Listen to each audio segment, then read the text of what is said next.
나의 지식이나 재력이나 능력이나 지위나 백전백패합니다. 우리가 알지도 못하던 코로나 바이러스 같은 바이러스 하나에 다 무너지잖아요.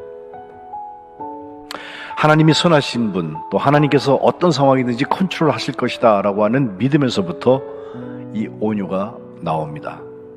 우리의 능력으로 되는 것은 아닙니다. 그래서 성령의 열매, 성령의 역사를 따라서 이루어지는 열매 9가지 중에서 8번째 온유를 기록하고 있습니다.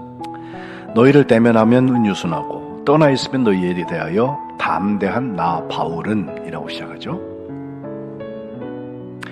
얼굴을 보고 있는 대면, 오프라인 때에는 유순하고, 또 비대면, 지금 우리가 예배하는 것처럼 떨어져 있을 때에는 담대한 바울이라.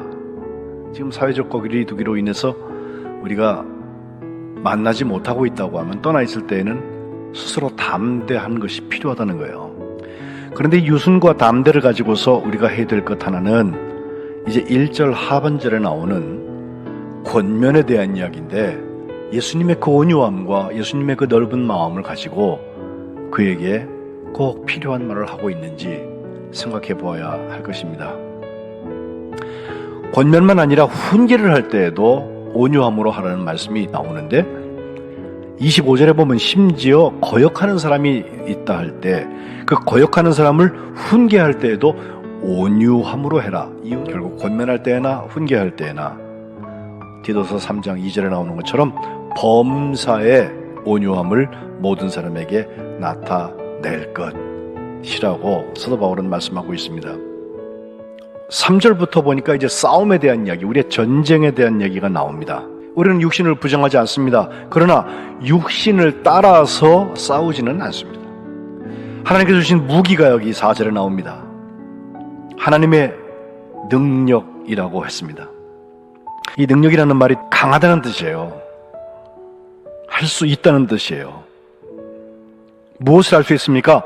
어떤 견고한 진도 무너뜨리고 모든 이론을 무너뜨리고 하나님을 아는 것을 대적하여서 높아진 그것을 다 무너뜨린다. 3가지를 무너뜨린다고 그랬어요.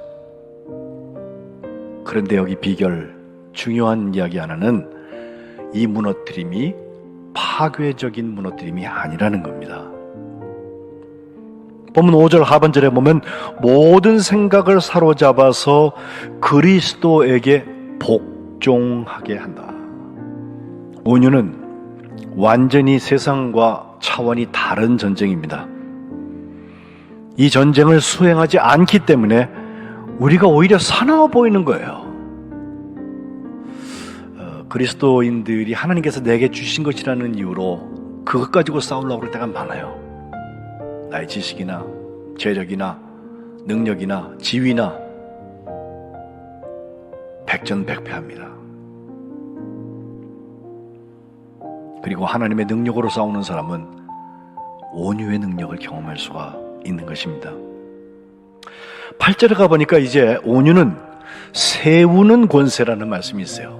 참 전 이게 좋아서 오늘 본문 이걸로 택했는데, 주께서 주신 권세는 너희를 무너뜨리려고 하신 것이 아니라 세우려고 하신 것이다. 여기 특별히 여기 세우는 권세라고 할 때 그것은 용서하고 관계가 됩니다. 용서의 문제는 내가 온유한 사람인지를 알 수 있는 시금석이 됩니다. 성경에 충성과 온유를 다 같이 얘기하고 있는 사람 하나가 있는데 바로 모세예요. 그 온유의 성품은 하나님이 쓰실 수 있는 가장 귀중한 재료가 됩니다. 충성이 꾸준하게 끝까지 가는 그 길이라고 했다면 온유도 그 길을 가기 위해서 나를 제어할 수 있는 하나님께서 우리에게 주시는 사랑의 영의 열매라는 것입니다. 마지막 한 가지 더 생각하고 싶은 것은 온유와 자랑의 이야기입니다. 우리는 무엇을 자랑하며 살고 있습니까? 우리에게 주신 많은 권세 중에서 어떤 권세를 자랑하십니까?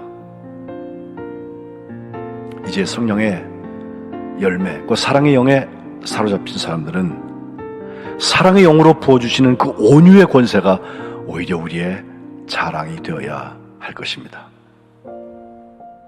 온유가 영향력입니다. 바라기는 우리 거룩한 백성들이 온유로 성령의 열매, 사랑의 열매를 맺어가시기를 주님의 이름으로 축복합니다.